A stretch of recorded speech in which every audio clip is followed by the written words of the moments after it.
Želáme vám príjemný letný večer. A vítame vás pri televíznych novinách. Dobrý večer.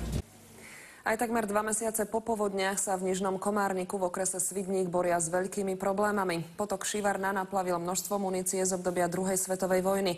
Starostka nestíhala volať pyrotechnikov. Po vyčíňaní rieky Ladomírka a potoka Šivarna si starostka myslela, že všetko zvládnu sami. Bagrami dávali do poriadku nielen cestu, ale i zničené korytá potokov.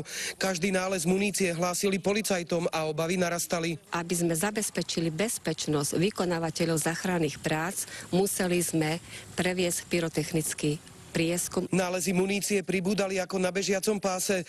Pyrotechnici sa nestačili čudovať.